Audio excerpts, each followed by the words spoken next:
አንድ ሰው ይሞትና ተሰግዶበት ተቀበረ። ከዚያም ከኢሻ ሰላት በኋላ ናዕሹ የጀናዛ መሸከሚያው ሊመልሱት ይዘውት ወደ መስጂድ ሲመጡ ሰዓት ሂዶ ስለነበር መስጂዱ ተዘግቷል።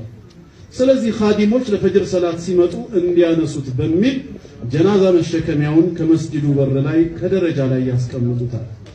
ነገር ግን ለሊት 9 ሰዓት ተኩል አካባቢ አንድ ሰውዬ ወደ መስጂድ ሲመጣ መስጂዱ ዝግ ሆኖና በረንዳው ተከፍቶ አገኘው ይላል።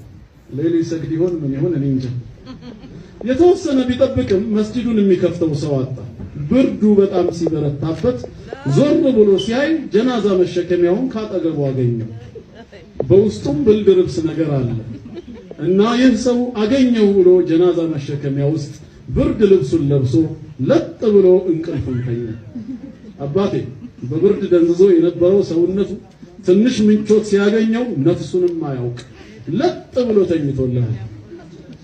ትንሽ እንደቆየ የመስጂዱ ኻዲም መጥቶ መስጂዱን ሊከፍት ሲል በረንዳ ላይ ከጀናዛ መሸከሚያው ላይ የተኛ ሰውዬ ይመለከታል። ምናልባት ከፈጅር በኋላ ሊሰገድበት ያመጡት ጀናዛ መሰለው። ከኋላውም ሌሎች ሰዎች መጥቶ ግማሹ ሽንት ቤት ሌላው ውዱእ ሊያደርግ ይሄዳሉ። ይህ በረንዳ ላይ ተኝቶ የሚያዩት ሰውዬ ወይም ጀናዛ ደግሞ ሁሉም ቀድሞኝ የመጡ ሰዎች ሊሰገድበት ያመጡት ጀናዛ ነው ብሎ ያስባል በውስጥ። በዚያ ላይ ፈጅር ነው። ሰው ከእንቅልፉ ተነስቶ እየመጣ ነው ያለው። ገና በደንብ ያለቀ ህዝብ ነው። ሊሰገድበት የመጣ ጀናዛ ይሆናል በማለት ተጋግዘው ወደ መስጂድ ኢማሙ ጋር ወደ ሚህራብ አስገቡት። ማሻአላህ ተበብር። ብርድ የቀጠቀጠው ሰውዬ ሲሸከሙት አያውቅ ተኝቷል። ሰዎቹም የማን ይሁን ብለው አይጠይቁ። ገና ከእንቅልፋቸው በደንብ አልነቁም። እናም ተሸክመው መስጂድ ውስጥ አስገቡት። ፈጅር አዛን ብሎ ለመስገድ ወደ 50 የሚሆኑ ሰዎች ተሰበሰቡ። ይህንን ታሪክ የሚያስተላልፍልን ሰው እኔም ከሰጋጆቹ አንዱ ነኝ፣ የመጀመሪያው ሰፍ ላይ ነበርኩ ይላል። ከፈርድ በኋላ ልንሰግድበት ጀናዛው ከፊት ተደርጎ የፈጅር ሰላት እየሰገድን ነው። ልክ ለሁለተኛው ረካዓ ስንነሳ ጀናዛው ሲንቀሳቀስ አየሁ። እንዴ አይኔ ነው ወይስ ምንድነው ብዬ አይኔን አበስኩ።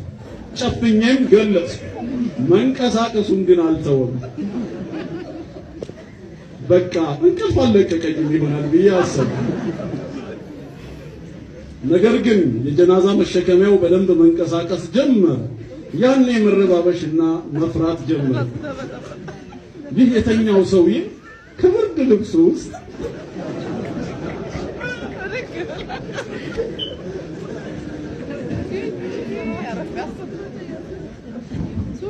ይህ